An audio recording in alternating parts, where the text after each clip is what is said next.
volunteer sign up for Sunday morning service. Guys, we need help in this. This area is a ministry, important part of ministry and everything. A lot of these kids that come to know the Lord and everything is because of people working at a young age and everything. It's a ministry. It's not a chore, not a choir. I know when we got ours through, I thought I paid my dues and everything. But the truth is, we need to grab somebody else's kid and go back there and teach them about the Lord and everything. Get involved with this. This is important. Mary Lundy said so. Join in with us on this. He is mine and I'm his.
This Jesus and everything. I'm sure y'all read on Facebook and everything.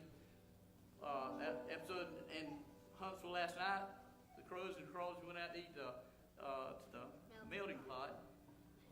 And when a gun goes off, it's a sting. But when you're real close to it, it scares you and everything. But the fact is, life can change that quick. One of them may crash on the way back home today. You better be sure you know the Lord and get it right today. Don't take a chance on that. It's too serious and everything. It says here, Jesus lifted me. Join in with us if you want to sing with us.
We got a special day today. She needs no introduction. Good to see Missy back and everything, and just sing to the Lord. Don't forget Jason. I just want to say thanks for having us today as visitors. My name is Misty. A lot of you may not know me. We haven't really come to church here but once or twice in the last couple of years.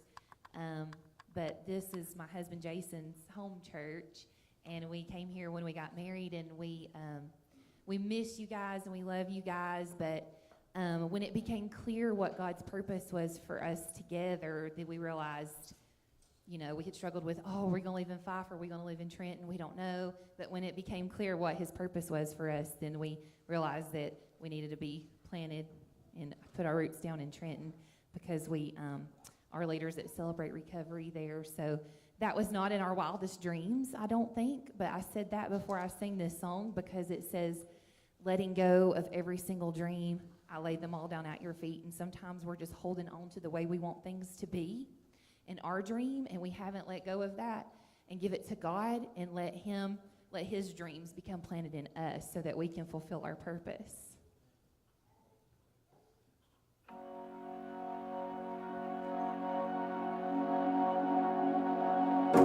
Letting go of every single dream, lay each one down at your feet. Every moment of my wandering never changes what you see. I've tried to win this war, I confess. I need your rest. Mighty warrior, king of the fight. No matter what I face, you're by my side. When you don't move the mountains, I'm needing you to move. When you don't part the waters, I wish I could have walked through.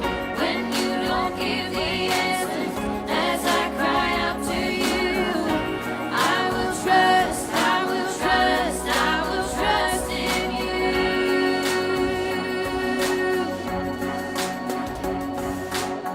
Truth is, you know what tomorrow brings.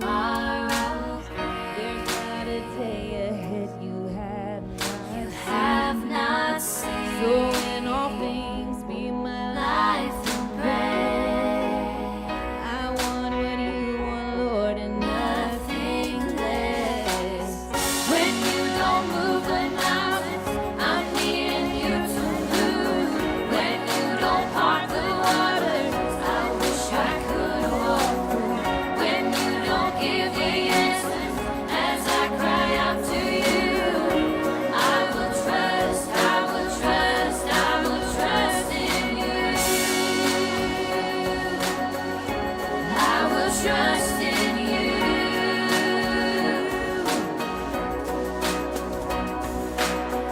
You are my strength and comfort. You are my steady hand. You are my firm foundation, the rock on which I stand. Your ways are always higher. Your plans are always good.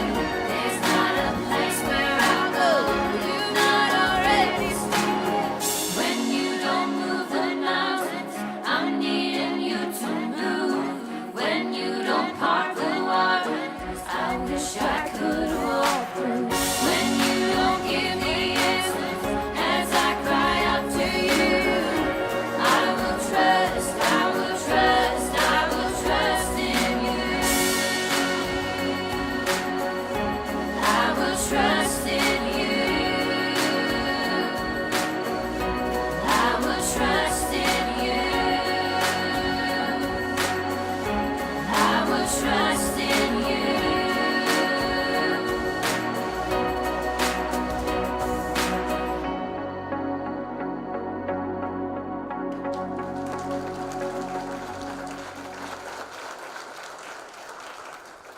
Amen. Thank you, Misty. Jason, good to see you guys back. And you're still honorary members, so don't even think anything different. We love y'all. Glad y'all are here. I want to share with you today a message that I think can really make a difference today in your situation. You ever just been in a bad situation, a bad place, a bad attitude, bad company. Just some of you just flashed back to the 80s when I said bad company. But I want to share with you a message today on soaring with the Lord. And I guess it'd help if I'd get my right paper here. Soaring or souring. Soaring or souring. In your life, you're going to run into all kinds of situations. I don't know if I got my mic on or not here. You're going to run into situations, and you're going to have a choice with what you're facing. And sometimes it's some of your doing, sometimes it's not. And you're going to have to make a decision. Are you going to soar, or are you going to sour? Because if you sour, you're going to look like this lady here, and we don't see that, right? Look at your neighbor and say, don't look like that. So I want to ask you, are you today soaring or are you souring? Now, don't answer that for your spouse or your person beside you. Daniel chapter 2. I got into a bad situation one time. I was a youth director, and we had a lock-in. And a lot of times when you're in youth ministry, you just don't have a lot of people willing to help. You got a few, but you always, as a leader, you try to do a little bit more than everybody else, set a good example, and do whatever you can.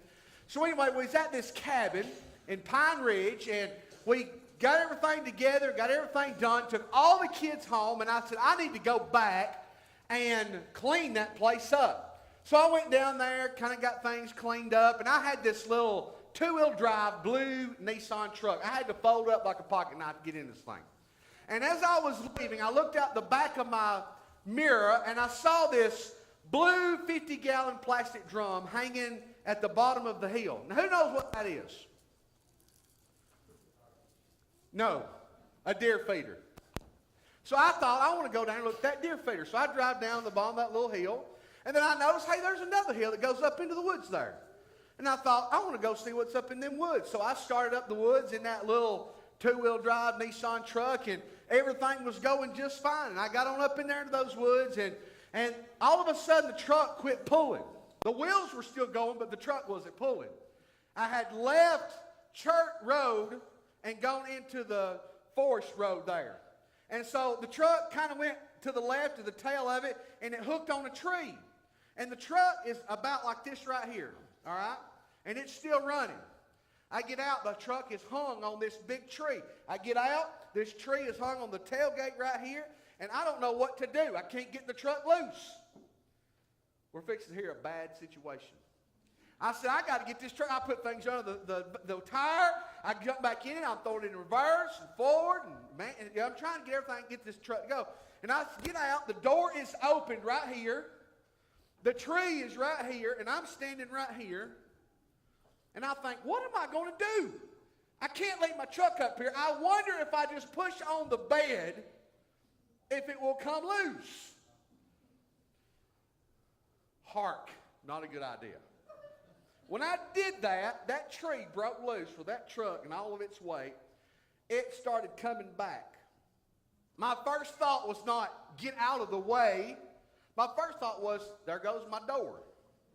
So I went to put my foot on the brake. There's a lot going on here in my mind. I missed the brake, fell into the truck. My hand grabs the top of the truck. Here comes the tree like a guillotine down the side of the truck. This leg's hanging out. It grabs my foot, pins it in the door, and it's trapped. Mashed it about the size of my fist. I am stuck in Jesus' name.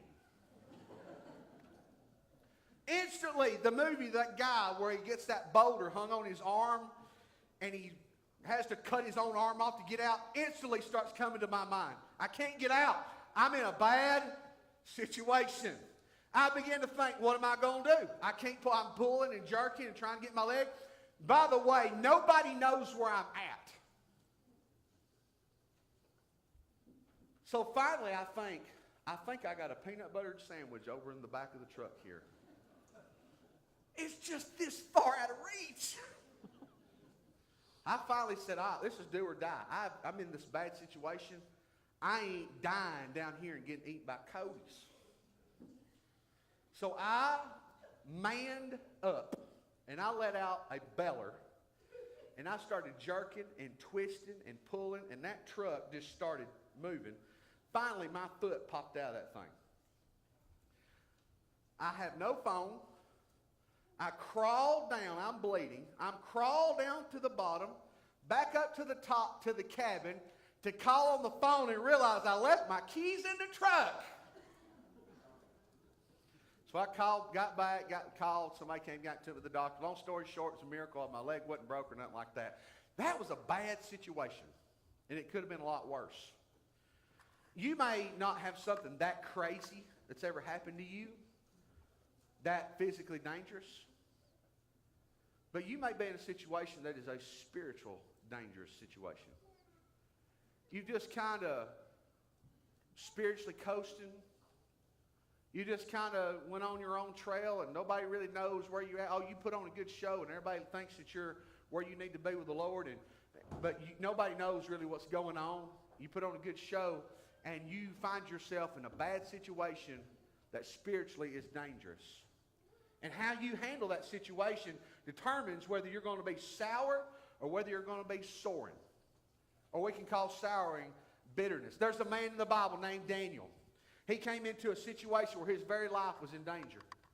He had been captured along with his people, and they had been taken by King Nebuchadnezzar. And King Nebuchadnezzar was a loose cannon at best.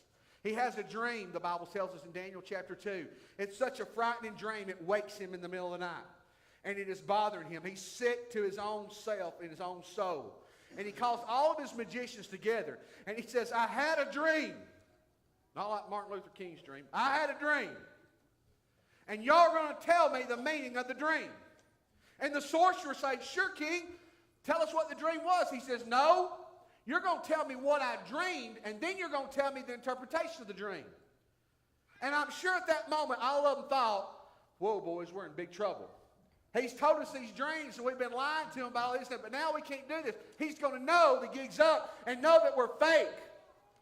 King says, if you don't tell me the dream and you don't interpret it, I'm going to kill every one of y'all. He got up on the wrong side of the bed. It's a bad situation. So, guess who at that time is the wise man to King Nebuchadnezzar? Daniel, Shadrach, Meshach, and Abednego. The king immediately sends out his man, and they start lopping heads off. Start killing these men who are supposed to be these magicians and wise men and counselors. And guess who they're coming for? Daniel, the man who's been serving God, the man who is in a horrible situation, a bad situation. He's going to be killed now. And the guy comes to Daniel and tells him, here's what's happening. Daniel says, what's the hurry? And I want to share with you today some things to remember about Daniel when it comes to soaring and not souring. First of all, when you get in your bad situation, whether you're coming out of it, going into it, or currently experiencing it, first of all, look at what Daniel did. Daniel sought wisdom. You get in a bad situation and you don't use wisdom and discretion, it can go from bad to worse quick. And Daniel saw how bad this was and what was at stake here, their very lives. Not just Daniel's lives, but those around him and all these other people, the ones that didn't serve God. And he says, Daniel sought wisdom, verse 14. Then Daniel replied with discretion and discernment to Arioch, the captain of the king's bodyguard, who had gone forth to slay the wise men of Babylon. He said to Arioch, the king's commander, for what reason is the decree from the king so urgent? Then Arioch informed Daniel about the matter. Can't you see Arioch standing here? He comes in. He's got his sword dripping with blood. He's been killing all these guys. And Daniel says, man, what's going on here? He says, the king's upset. They can't tell him the dream. They can't tell him the interpretation. He's told me to go out and kill all of you guys. You're next. What would you do? What would you do? Daniel, it says here, he had replied with discretion and discernment. Let me tell you where that comes from.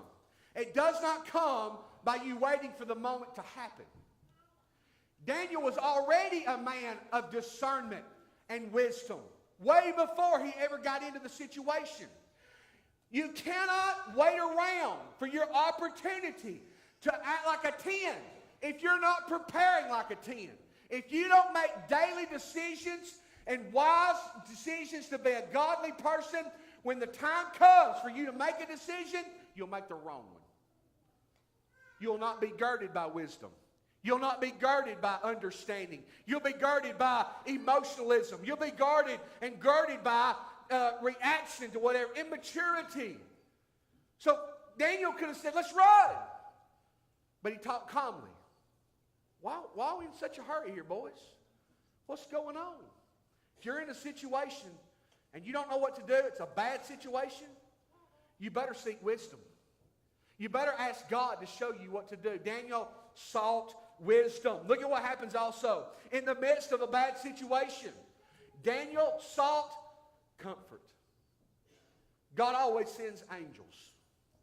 Sometimes they're real angels you can't see, and they just help situations along the path. That truck, we laugh about it and we talk about it. But literally, I remember when I went to put my foot on that brake, it felt like something pushed me almost. I missed the pedal. If I had not missed that pedal and had put my weight on that brake right there, what would have happened? That tree would have come down that thing, absolutely crushed me right there into that truck, and I'd been no more. And some of you would say, hallelujah. I would have been dead. But I believe God that day sent an angel in spite of my stupidity to protect me. Sometimes God sends angels in the forms of family members. Sometimes God sends angels in the form of people to speak words to you because they love you. You're down and out. You're discouraged. You're a bad situation. It's almost too much to bear. And then God just sends someone at a red light just to wave at you, to say hi, just to say I love you, I'm praying for you. Just as God will send an angel, Satan can send demons. Get you down so far and then just send some little wise, foolish person just to say something offhanded, just to cut you to the bone, and they think it's funny. And they don't know what's going on. It ain't really their fault, but it's just that word. It's just the last spear right in the back. They don't even know you're right on the edge. Daniel says here, Daniel sought comfort from his friends. So Daniel went in and requested of the king that he would give him time in order that he might declare the interpretation to him. King, give me some time. I'll bring it to you. I'll tell you what it is. Now, Daniel's already got favor with God, with Nebuchadnezzar here. He's already encountered him, and so he knows what he's about. It says, then Daniel went to his house and informed his friends, Hananiah, Mishael, Azariah, about the matter. He went back. He said, hey, guys, we're in trouble. What are we going to do? This is bad. We're going to die. There's no one to call. We can't call a senator. We can't do anything like that. Daniel sought wisdom. He sought comfort. And then he's first and most importantly, he sought his God. You can seek all kinds of wisdom and knowledge from all people all over the world. You can even find people to encourage you and be beside you. Say, hey, you're going to make it. I believe in you. You've had it bad before, but you're going to get there. Just don't quit. Don't give up. You can have that all day long. And those things can be encouraging. But there's just something about when King Jesus comes along and puts his hand on you, and you know that no matter how bad it is, it's going to be okay. Tomorrow's going to come. The sun's going to rise. The flowers are still going to bloom. But you just got to know that, not just from your friends, but from the creator of the universe. The one that knows all about you. He says in verse 13, so they might request compassion from the God of heaven concerning the mystery, so that Daniel and his friends would not be destroyed, the rest of the wise men of Babylon. He said, we just got to seek God about this. One of the most dangerous things you can do is run ahead of God and just make a decision without seeking him. It is the most foolish, unwise thing to do. But you know what's as foolish and unwise on the other end? Not doing when God says do it. As a matter of fact, that's probably even more dangerous. And I'm going to tell you something. When God says to move and go, He's not asking you for your opinion. He's not asking you for an advisory committee board. He's saying go and do it. Woe unto you who do not obey God. Woe unto the church that does not obey the living God. He is not asking us, let's make a deal. He's saying this is the deal. And that's what we are called to do. Daniel sought his God. Not only seek his God, but Daniel received from his God. You seek the Lord with a broken and a contrite spirit. You seek, you'll find. You'll knock, the door will open. The Bible says that if we ask, He'll give it to us, wisdom. But whoever asks must not doubt. Because if he does doubt, he'll receive, guess what? A little of it? Some of it? None. None. Look at what happens when they went to God. He says, then the mystery was revealed to Daniel in a night vision. Then Daniel blessed the God of heaven. Daniel said, let the name of God be blessed forever and forever. For wisdom and power belongs to Him. God didn't answer immediately. He answered in the night. Now, you ever been to a serious prayer meeting? I'll guarantee you this was a serious prayer meeting. We're all going to get our heads chopped off today or tomorrow, and all we can do is pray. Reckon how many is going to show up to pray? Every one of you is going to be here. Well, I've just got to go do some things today. I'm real busy. I know we're going to die tomorrow, but I've just got these pumps, that Belk I've got to go get. No, you wouldn't be like that. You'd cancel the calendar. You'd cut the phones off. You'd say, I'm going to be here to pray because we're dead tomorrow. And if God don't intervene, it's over. It's over. Daniel received from his God. Notice what happens when he receives from his God. And this is why he received from God, because God's all-knowing, all-powerful, all-sovereign, all-seeing. He knows Daniel's response before it ever happens. Daniel 2:21. Daniel says, it is He who changes the times and the epochs. He removes kings and establishes kings. He gives wisdom to wise men and knowledge to men of understanding. It is He who reveals the profound and hidden things.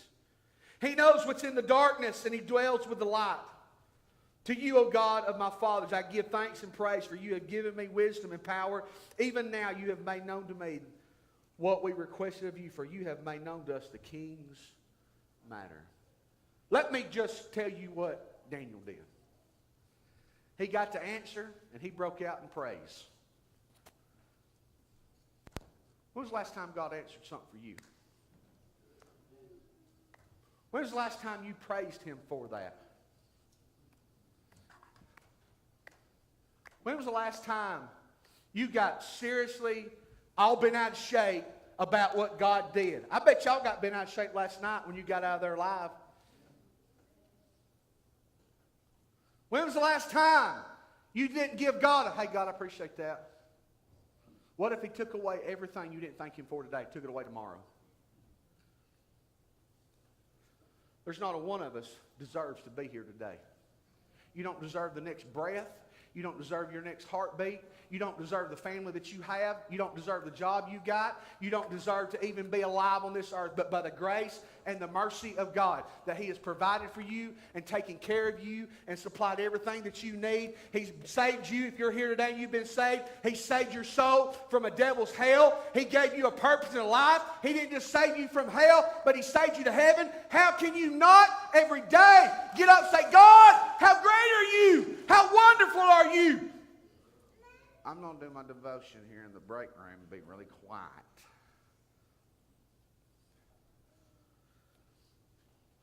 There's a time and a place to praise Him.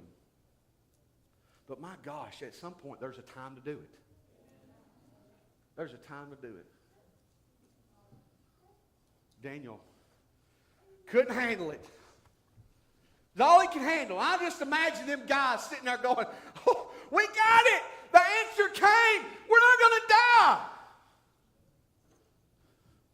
I got my foot out. I'm not going to be eaten by coyotes. I'm going home. I was excited. Daniel sought proper credit. He said, it's God. God that did it. God has moved. God did it. Daniel sought humility. It says verse 30, but as for me, this mystery has been revealed to me. He goes to the king. Begins to tell them what's happened. He says, it's been not revealed to me for my wisdom residing in me more than any other living man. He says, hey, I got the answer, but it ain't because I'm special. It's not because I'm the wisest guy here. It's not because I Googled it and I found the search engine and I was able to tell you the answer. No. He says, that ain't how I got this. But for the purpose of making the interpretation on the king, that you may understand the thoughts of your mind. Daniel sought humility. He said, it ain't about me. It ain't about me. It's about what God's done. Notice, because of that, because he gave the proper credit, because he had humility about it, Daniel received a powerful pulpit. A powerful pulpit. I want to tell you something. You may not know it, but you have a pulpit everywhere you go. People watch you. They listen to you.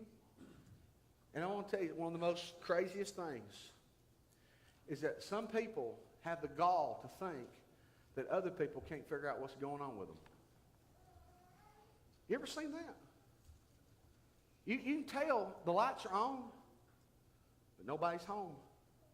Their spiritual life, you can tell that things are waning. They say things they normally wouldn't say. They're doing things they wouldn't normally do. Their attitude is just a little bit off, just a little bit, and you're sitting there going, something's not right. Something's not right. But they smile, and they sing, and they talk the talk. But when they get home, in the quiet recesses of their own room or in their vehicle, they're miserable.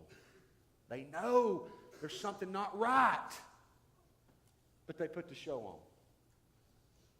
If you do not seek God, if you're not willing to receive from God, if you're not willing to give the proper credit to God, and you're not willing to be a humble person, you will never have a pulpit that is effective. Never. God can't trust you with it. Here's what happens. Then Nebuchadnezzar fell. Now this is the king who's cutting heads off. The king you don't mess with. He tells him what the dream is. He says, "Oh king, you saw a statue.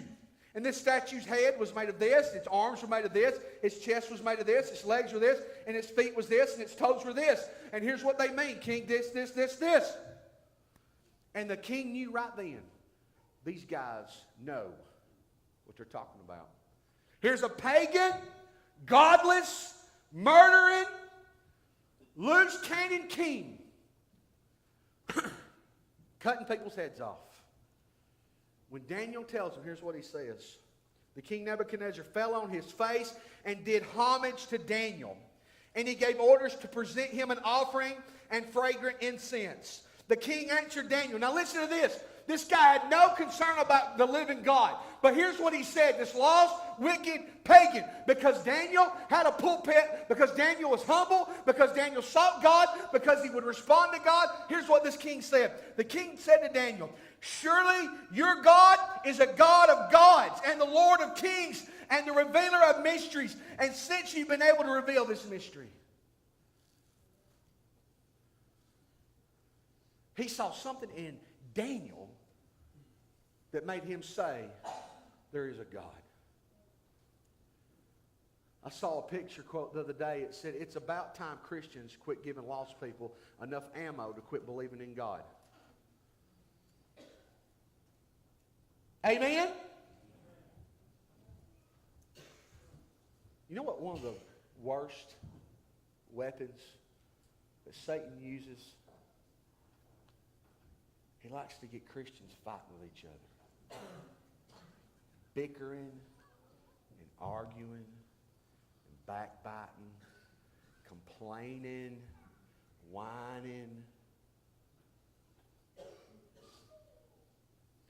You have old Johnny who's lost at the lunch table, and he starts hearing it.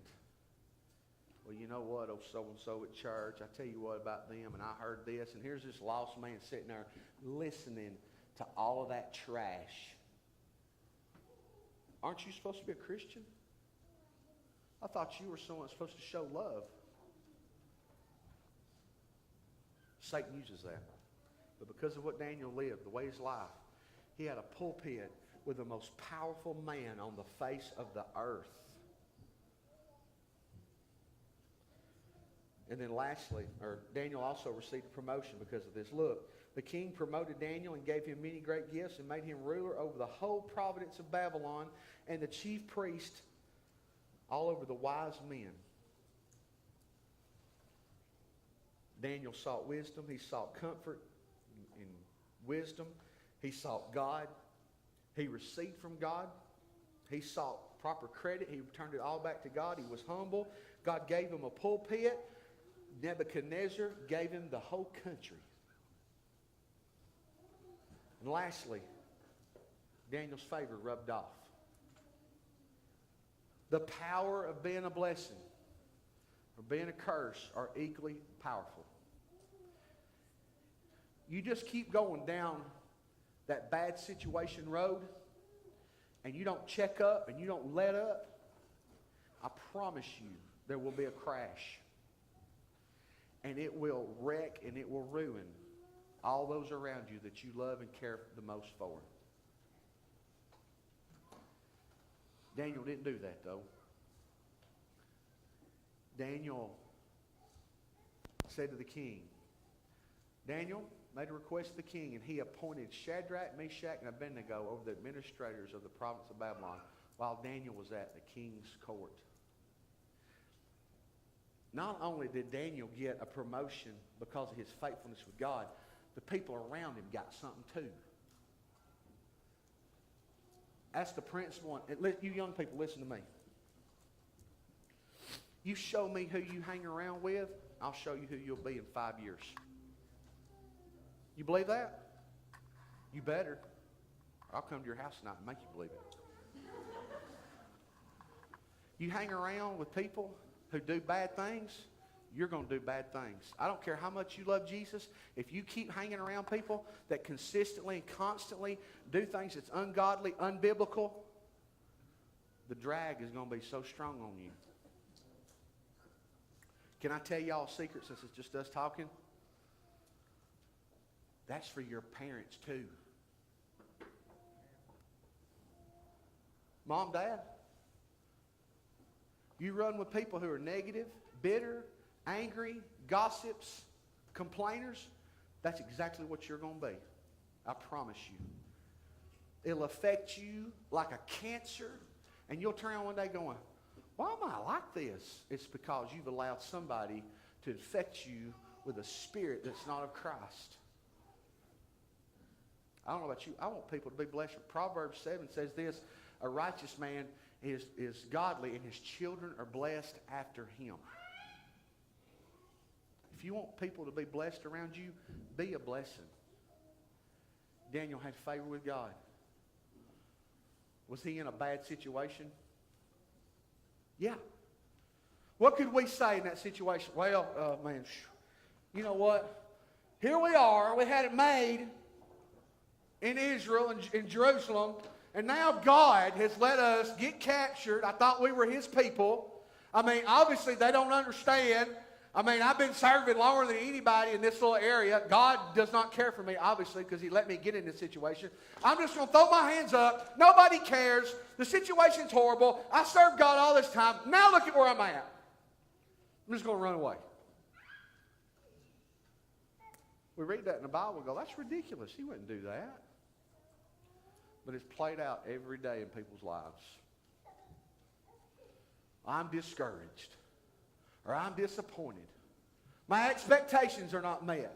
I'm just not happy. It's life. Any of you ever get disappointed? Raise your hand. Any of you ever get discouraged? Yeah. Listen, I don't like it. I don't like being discouraged. I don't like being disappointed. I've got high expectations. I have higher expectations for myself than for other people most of the time. when I don't meet those expectations that I set my goals for, it discourages me. It disappoints me. But I can't quit. I can't just give up, say, well, I'm never going to be any better. Well, I'm never going to. You can't do that. You have to keep going on. Here's the thing. This is chapter 2. Daniel and them are just getting started. We ain't even got to the fire yet. And I'm going to tell you something. Your fire is coming one day. And it is these things in chapter 2 that prepared him to walk through the fire. When that fire comes, if you hadn't done the prep work, like in chapter 1 or chapter 2, you will get burned up. You will get burned up. And you won't be like Daniel. You won't have the blessings. You won't have the favor. And those around you won't be blessed either. So, what are you going through? What's your difficulty today? What is it that you're going through? This is bad situation. You just don't know who I live with. It's bad. You just don't know who I work with. It's bad. No, it may be bad, but you still have got to do what God's called you to do. Remember last week? What was last week's message? No excuses. No excuses. Let's pray. Father, I come to you today. Father, we all encounter bad situations. We see here where Daniel did.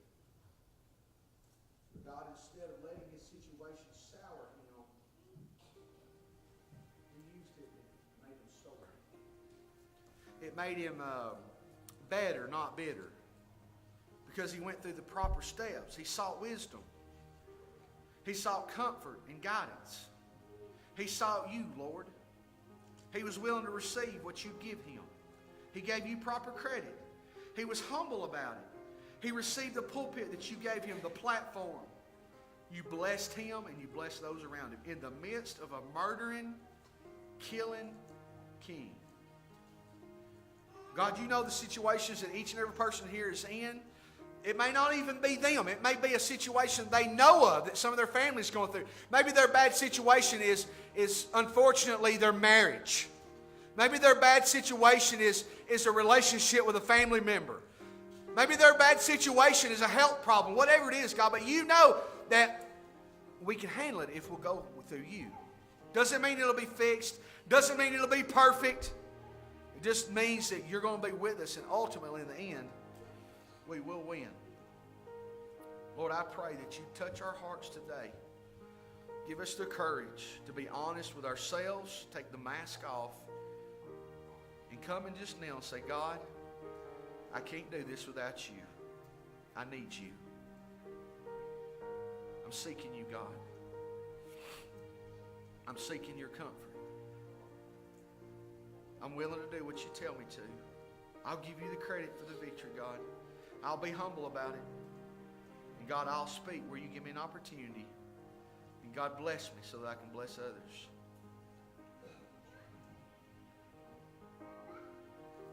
Father, I pray right now that you begin to touch our hearts. As your heads are bowed and your eyes are still closed, how many would say, Brother Paul, pray for me? I know of a bad situation. Whether it's yours or somebody else, raise your hand. That's me. Pray for me. The bad situation.